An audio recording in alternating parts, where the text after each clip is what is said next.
Akhirnya bisa tergabung. Halo, suara Tadi saya ini terdengar? ya. Iya, terdengar. Suaraku terdengar juga, Mas? Sip, bagus. Oke, baik. Kita mulai ya. Baik, semuanya. Bismillahirrahmanirrahim. Assalamualaikum warahmatullahi wabarakatuh. Waalaikumsalam. Alhamdulillah, segala puji bagi Allah, nikmat yang sangat luar biasa gitu ya.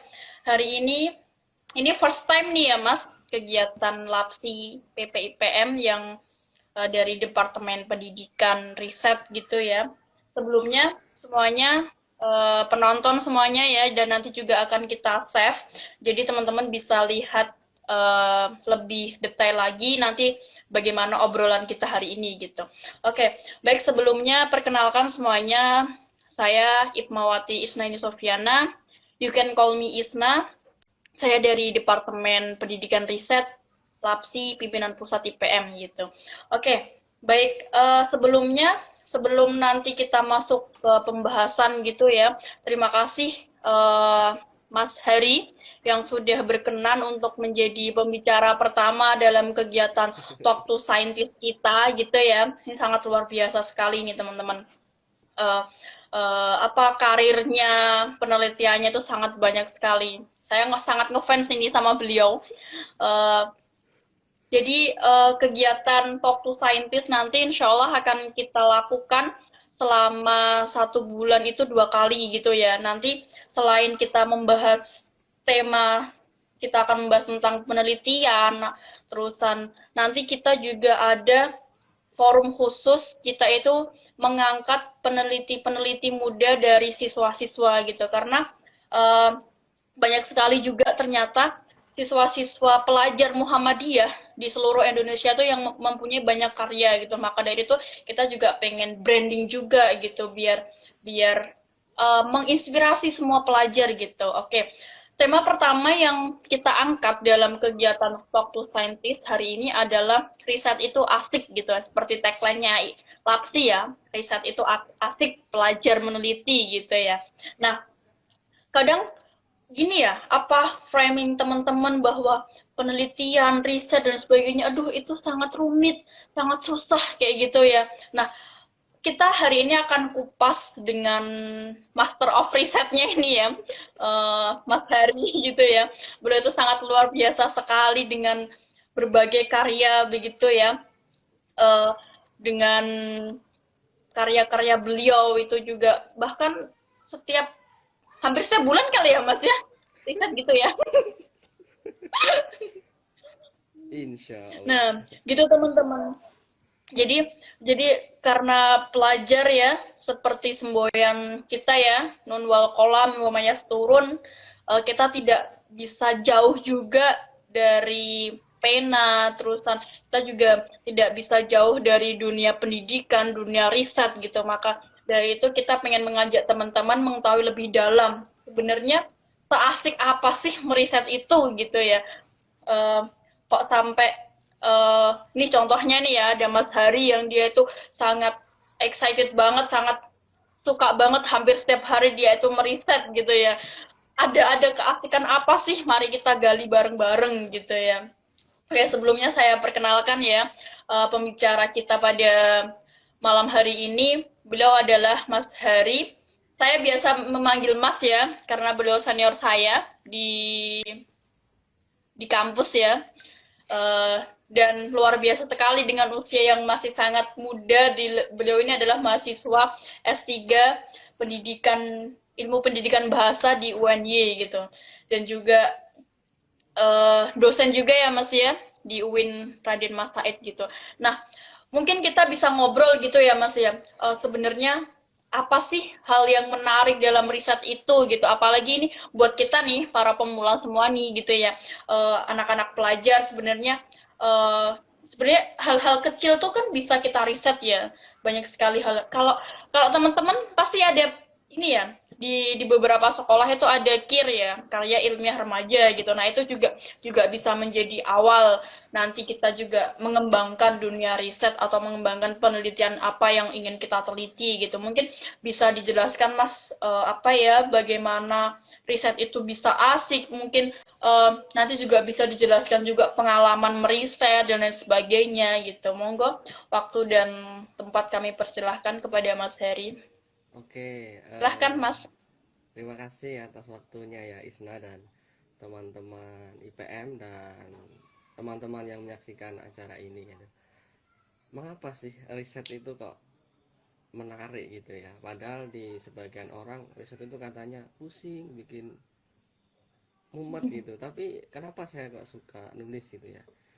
Jadi ketika kita meriset sebenarnya ketika pemula ya, jadi risetlah pada hal-hal yang paling dekat dengan diri teman-teman itu yang paling menyenangkan itu. Kenapa? Karena kita tahu gitu di situ ada masalah, nah maka kita mencoba untuk menggali masalah itu dan mencoba untuk menyelesaikan.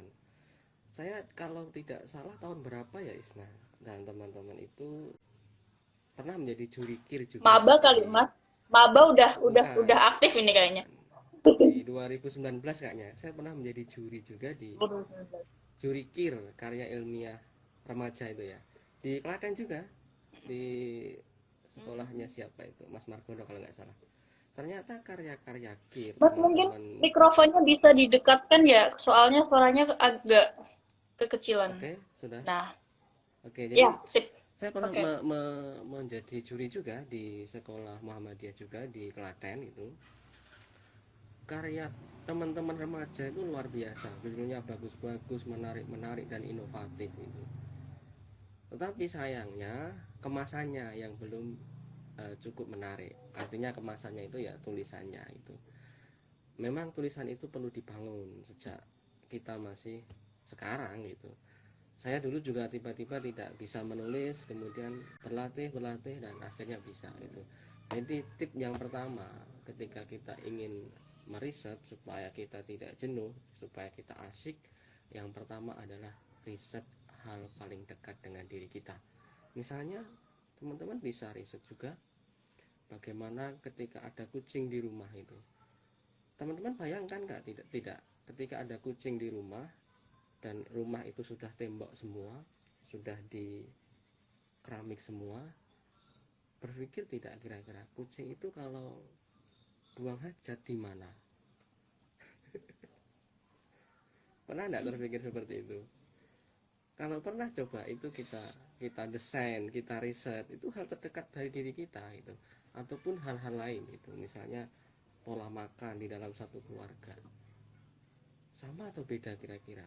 Ayah, ibu, kakak, adik, itu pasti kan berbeda. Itu diriset bisa gitu, kan menarik gitu loh. Jadi mulai dari hal-hal yang paling dekat dengan diri kita, teman-teman semuanya. Itu tip yang pertama. Kemudian tip yang kedua, teman-teman itu tidak bisa lepas dari yang namanya membaca gitu. Jadi budaya kita, saya sangat yakin budaya di IPM itu ya, itu sudah bagus ya budaya membacanya ya Isna ya. Nah, dari budaya membaca itu harus kita lanjutkan dengan budaya menulis itu.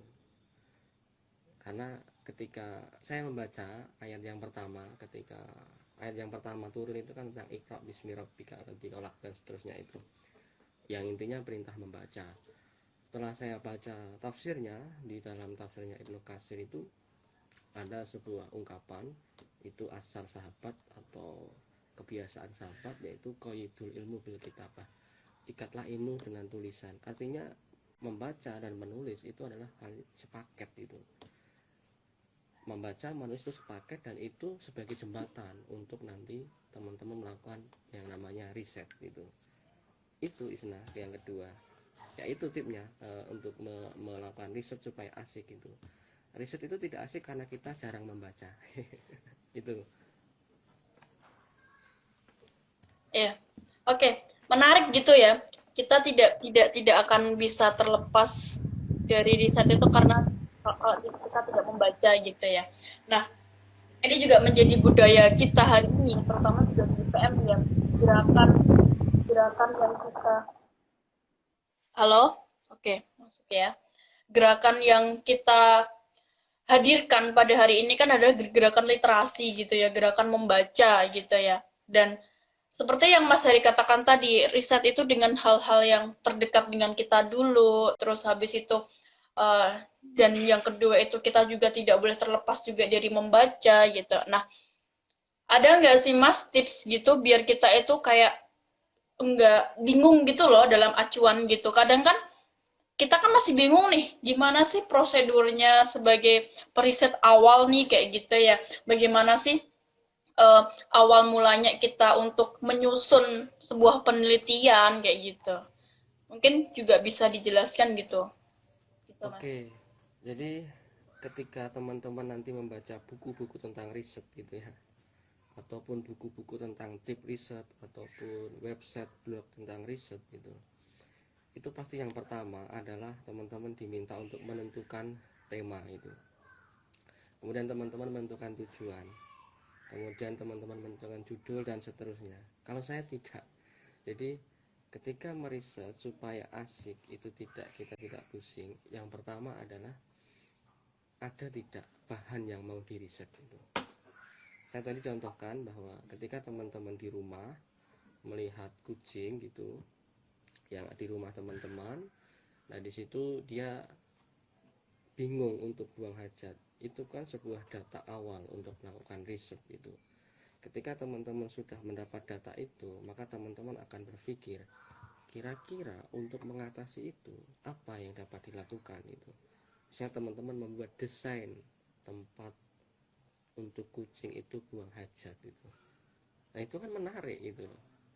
Jadi diawali dari yang namanya data fenomena lah gitu ya. Intinya di situ.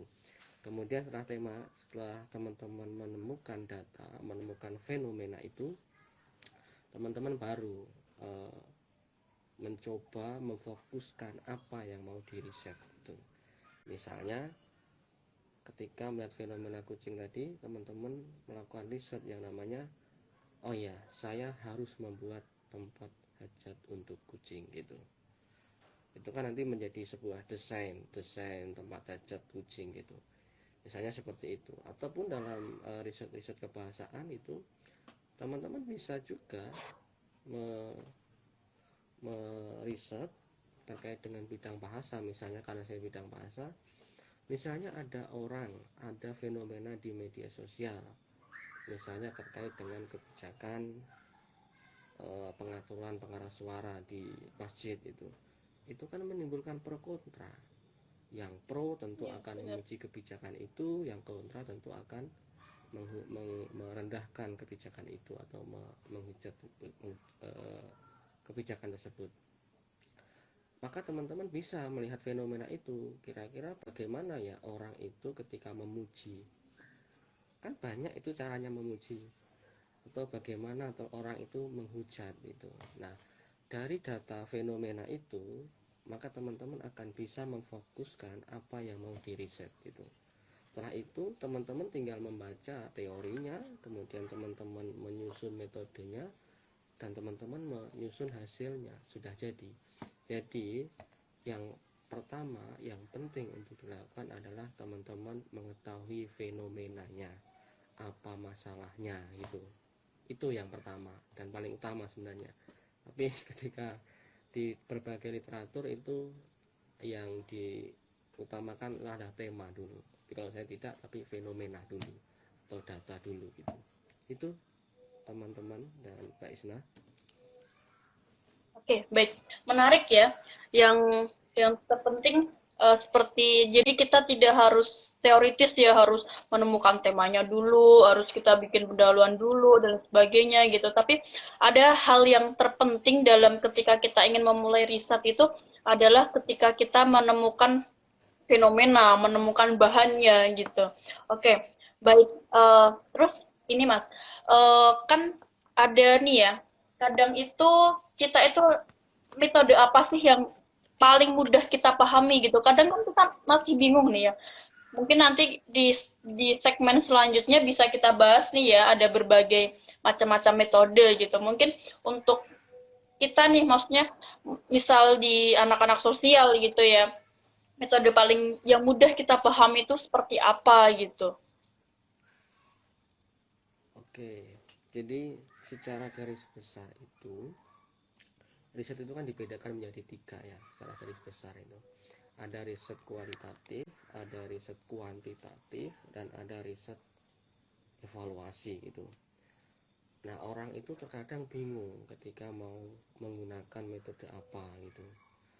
Sebenarnya gampang saja Betul. jika data yang digunakan itu adalah data yang berbentuk kata-kata, foto, gambar, bahasa, kemudian perilaku seseorang, itu pasti adalah penelitiannya nanti menggunakan metode kualitatif.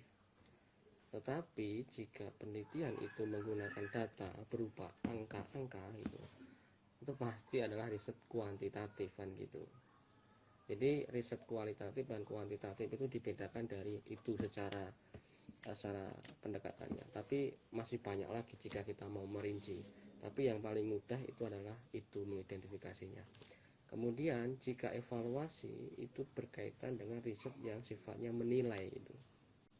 Misalnya Mbak Isna itu mau meriset tentang kebijakan Pak Menteri tadi ya misalnya. Apakah kebijakan itu efektif atau tidak gitu, diterapkan itu. Maka itu adalah riset evaluasi gitu.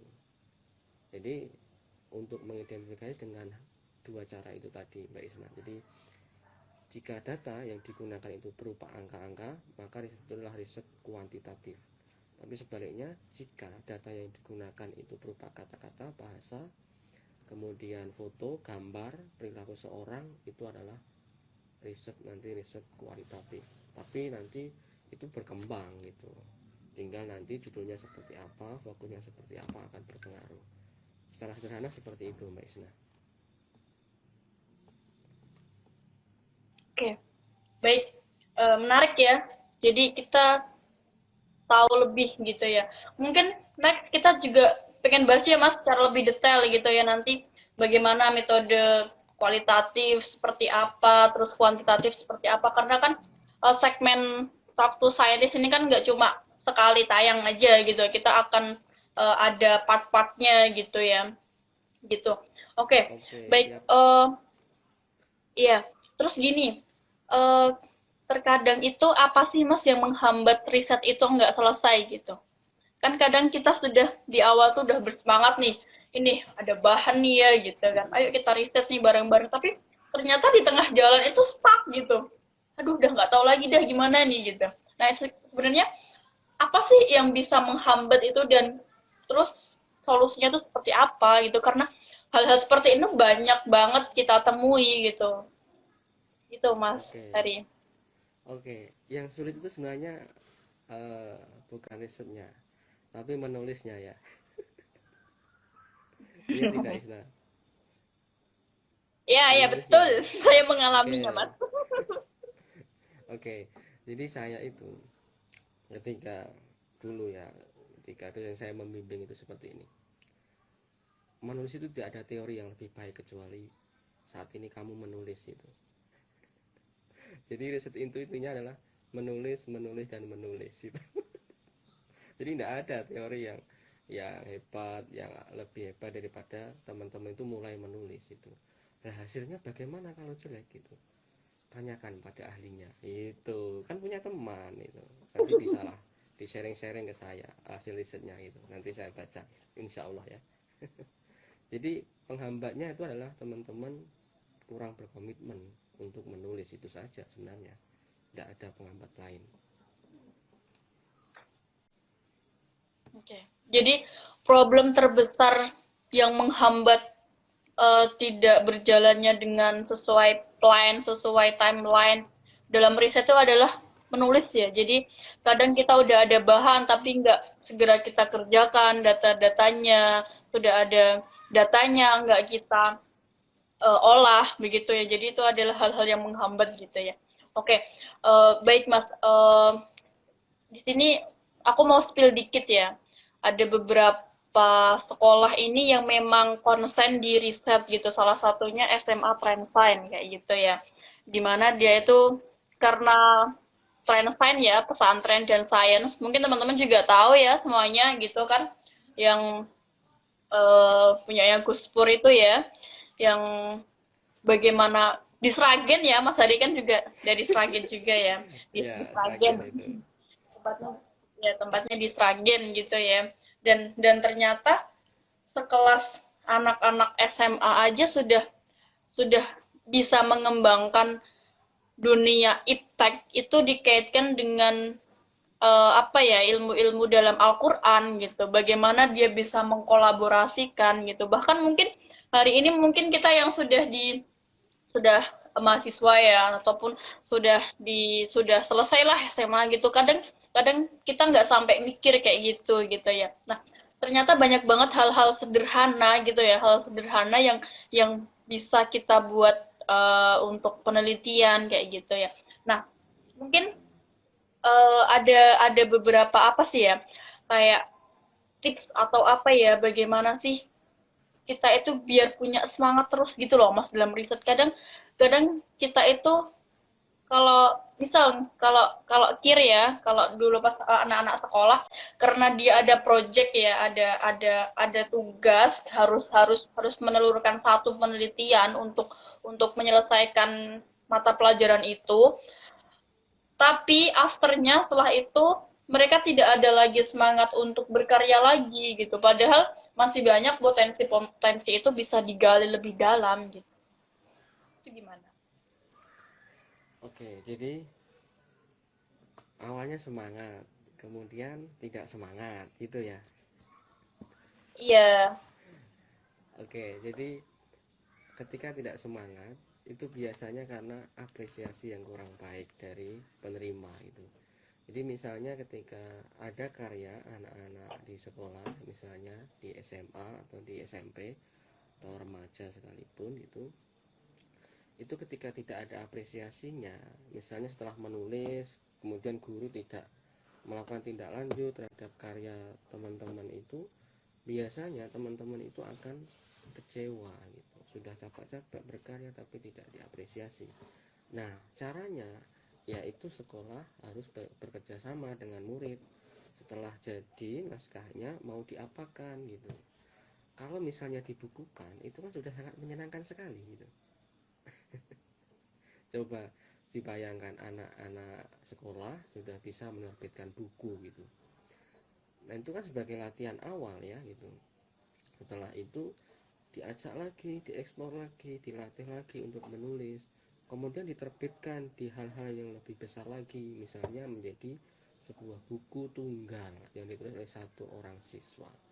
Itu kan sangat-sangat menyenangkan nantinya. Saya yakin itu akan termotivasi gitu, karena saya dulu awalnya juga seperti itu gitu. Saya itu pertama kali menulis esai sebenarnya waktu itu S1 ya, jadi menulis esai lama sekali. Saya ikutkan lomba waktu itu, jadi saya menulis esai pertama dan ikut lomba dan akhirnya menang gitu. Dapat juara satu. Dan setelah itu nulis lagi, ternyata menyenangkan gitu, karena ada tindak lanjut dari karya kita. Dan karya saya yang pertama itu juga dibukukan, itu menyenangkan. Tapi begitu orang itu menulis tidak diapresiasi oleh orang-orang yang ada di lingkungannya, biasanya motivasinya akan turun itu. Jadi kita nanti ya, misalnya acara ini tindak lanjutnya itu bisa nanti membuat karya dan ditindaklanjuti lagi Isna. Oke, gitu ya. Jadi emang bener sih, kalau kita bikin suatu karya tapi kita nggak dikasih apresiasi, terus afternya kita disuruh bikin lagi, pasti males ya. Iya, bener Iya. banget. Nah, ya, mungkin buat nanti ya teman-teman pelajar Muhammadiyah di seluruh Indonesia yang teman-teman punya karya ilmiah ataupun punya penelitian apa, nanti silahkan DM ke akun Instagramnya lapsi.ipm gitu ya. Silahkan teman-teman kirimkan bukti hasil karyanya dan lain sebagainya. Nanti kita akan beri apresiasi gitu ya, karena kita pengen melahirkan peneliti-peneliti muda gitu loh. Jadi hari ini uh, kita pengen banget apa ya, memproduksi peneliti-peneliti muda gitu, karena ternyata ya kita nggak tahu ya yang jauh di sana mungkin di luar Jawa ternyata dia juga punya banyak sekali penelitian tapi tidak pernah di-up-kan, tidak pernah dibahas, tidak pernah di apa ya kita bedah penelitiannya seperti apa gitu. Nanti silahkan teman-teman bisa kirimkan apa ya hasil-hasil penelitian itu gitu. Oke, baik. Mungkin ini terakhir ya Mas. Eh, Tadi kan sudah ya bagaimana apa sih hal yang awal kita harus lakukan gitu. Jadi kita tidak melulu soal kita harus nentuin tema kita apa, terus habis itu kita harus mikir pendahuluan yang belibet banget, isinya seperti apa, tujuan masalahnya apa. Yang penting pokoknya awal-awal ketika kita meneliti biar penelitian itu menjadi asik itu adalah kita punya bahan, kita punya fenomena atau mungkin tadi juga bisa konflik juga bisa ya.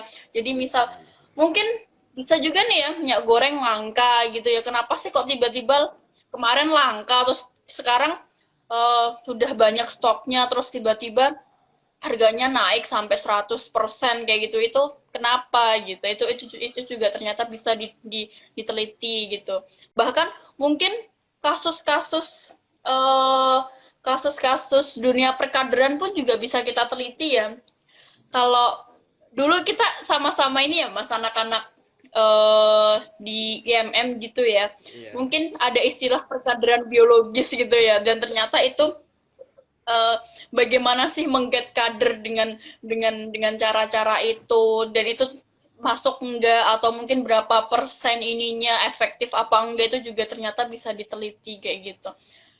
Terus tadi juga banyak ya dikasih tahu tipsnya itu seperti apa agar kita itu juga konsisten kayak gitu ya. Ternyata kuncinya cuma satu, teman-teman kita tuh harus rajin nulis gitu loh. Percuma kita tuh punya bahan, percuma kita tuh punya apa ya data-data banyak tapi itu kita tuh males nulis gitu ya.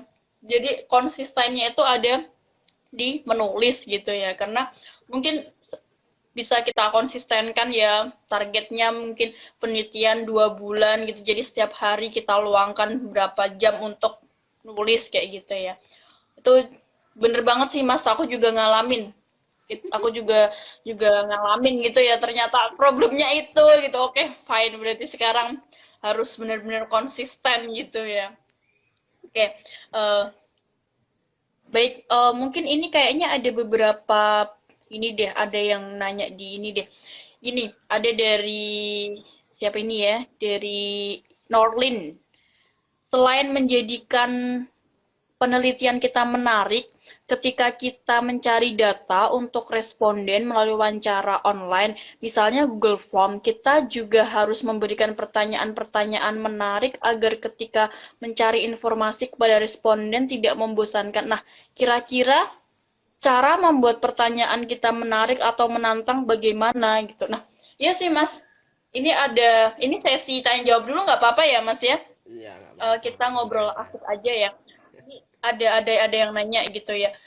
Jadi gimana sih bikin apa ya Google Form ataupun pertanyaan yang kita butuh data itu biar menarik. Kadang kan kita udah effort banget nih ya kita punya penelitian misalnya efektivitas pembelajaran daring misal kayak gitu kita udah nyari subjeknya misal kayak gitu tapi nggak ada yang ngisi gitu padahal udah kita iming-imingin nanti yang ngisi dapat gopay nih 50.000 biasanya kan kayak gitu kan itu pun masih ada yang nggak mau ngisi gitu nah itu gimana sih cara kita itu menarik mereka untuk apa ya untuk juga bisa berkontribusi untuk data yang kita cari gitu gimana mas. Oke, jadi begini, itu terkait dengan mental masyarakat kita ya, teman-teman kita yang di luar sana. Jadi ketika kita sodorkan sebuah instrumen penelitian, misalnya kuesioner melalui Google Form begitu, cenderung orang akan bertanya apa yang saya dapat ketika saya mengisi ini kan begitu ya. Mentalitas kita seperti itu gitu. Padahal sebenarnya kita tidak ada ruginya ketika kita melakukan pengisian data itu. Toh itu data juga digunakan sebagai data penelitian gitu. Yang insya Allah kita yakin seorang peneliti itu akan memahami tentang kerahasiaan data. Nah caranya bagaimana? Coba dinaikkan ini hadiahnya gitu. Apresiasinya dinaikkan lagi gitu. Iya, apresiasi nggak naikkan lagi gitu. Benar nggak sih gitu. Jadi saya itu sering ya mendapatkan itu apa itu seperti Google Form itu, misalnya ya, eh, ketika mengisi akan mendapat uang 250.000 bagi yang beruntung kan begitu. Saya yakin pasti saya nggak beruntung, Iya, jadi nggak dapat 250.000. udah pesimis. Ya, saya kan nggak tahu itu juga nanti dikasih atau tidak. Tapi sebenarnya Iya. teman-teman itu ketika membuat Google Form itu memang harus dipahami dulu siapa yang akan mengisi itu. Karena jika Google Form itu kita sebar begitu saja, yang pertama ya implikasinya, yang pertama kemungkinan terburuknya orang itu tidak mau mengisi. Yang kedua, ketika kita tidak memahami subjek penelitian kita, kemungkinan itu mengisinya asal-asalan itu. Jika kuis dengan kita mengumpulkan data melalui kuesioner atau wawancara online, ketika data itu diisi dengan asal-asalan, maka itu tidak akan baik nanti hasilnya kan begitu. Jadi pastikan dulu siapa yang akan kita riset, subjeknya siapa. Jika teman-teman bisa itu ya subjeknya itu adalah orang-orang yang teman-teman telah ketahui gitu loh. Jadi andai pun nanti hasilnya itu kurang sesuai melalui angket itu, teman-teman bisa wawancara itu secara tatap muka melalui IG seperti ini, melalui Zoom, melalui Meet begitu. Karena menurut saya ya data yang hanya dikumpulkan dengan angket saja itu tidak valid itu. Kenapa? Kita tidak tahu orang tersebut ngisinya itu dalam kondisi psikologis seperti apa. Mungkin tertekan, mungkin gembira, mungkin sedih, kan berpengaruh terhadap hasil penelitian kita itu. Jadi untuk mengatasi itu supaya menarik, yang pertama perhatikan subjeknya, usahakan yang sudah kita ketahui orangnya. Yang kedua, berikan apresiasi yang baik untuk mereka, tetapi tetap menjaga keotentikan dan keobjektifan hasil ataupun angket yang diisi gitu. Kemudian yang ketiga, buatlah pertanyaan yang singkat, jangan banyak. Saya itu sering mendapat kuesioner itu sampai 50 pertanyaan. Ya Allah, ya Allah. Iya, bener Nggak banget tuh. kasihan ya. Bosenin kan? Iya, Hmm. Kadang cuma maksimal itu scroll-scroll, ya, ya, ya, tidak, tidak, tidak, gitu. ya maksimal 15 lah itu. 15 pertanyaan dengan berbagai teknik membuat pernyataan atau pertanyaannya. Jadi bervariasi lah intinya di situ. Itu Isna. 3 poin itu. Mbak siapa tadi yang bertanya? Norin Mbak ya. Norlin. Norlin itu ya Mbak Norlin. Ya, gitu ya, teman-teman. Jadi harus dibuat yang menarik, terus jangan sampai itu banyak banget pertanyaan yang kita buat kayak gitu. Karena memang kadang udah dikasih apresiasi aja kita kayak masih males gitu. Bahkan dulu pas waktu saya awal-awal di maba tuh ya, ada tuh kakak-kakak tingkat itu yang dia itu sampai datengin kita, Dek boleh nggak minta tolong ini, tapi kalau sudah selesai itu nanti dapat hadiah kok ini, terus dikasih botol, terus dikasih apa gitu. Jadi sampai effortnya sampai segitu gitu loh ya. Jadi memang ya susah-susah gampang gitu ya untuk mencari responden gitu ya.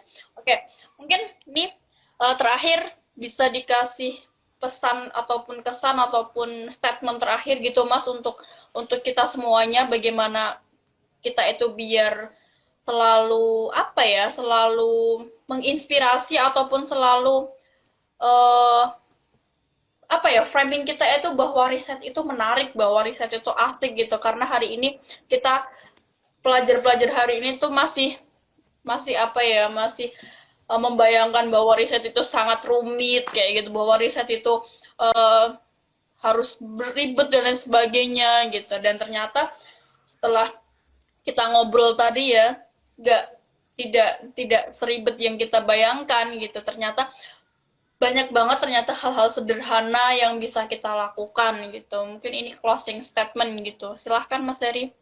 Oke, jadi untuk kita untuk semangat melakukan riset, dan riset yang pertama adalah teman-teman membaca, menulis, membaca dan menulis, membaca dan menulis. Intinya cuma itu.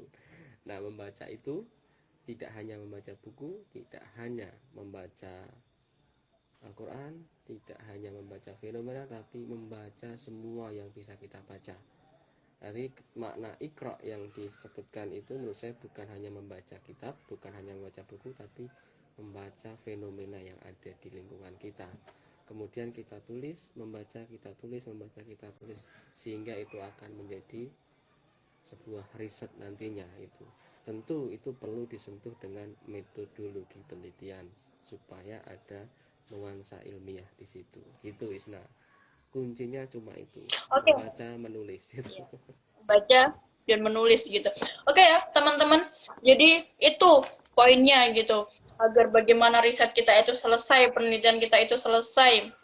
Ternyata banyak sekali hal yang bisa kita teliti, hal-hal yang dari terdekat kita, hal-hal yang paling sederhana dalam kehidupan kita itu bisa kita teliti. Konsekuensinya apapun syaratnya itu cuma membaca dan menulis gitu. Membaca bukan berarti cuma membaca buku ya, membaca semua hal gitu ya.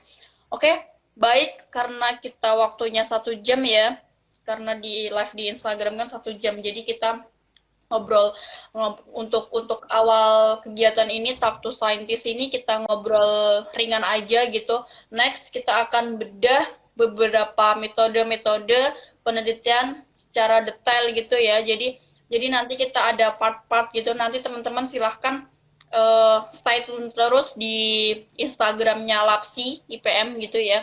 Dan jangan lupa bagi teman-teman yang mempunyai karya, mempunyai penelitian di sekolah ataupun dimanapun, silakan nanti bisa DM ke Lapsi gitu ya. Nanti akan kita fasilitasi untuk membedahnya gitu. Oke, baik, terima kasih Mas Hari atas waktunya dan ilmunya yang Sama-sama, sangat luar biasa. makasih ya teman-teman Sukses terus ya semuanya. Mas, sehat terus. Amin, Terima amin. kasih.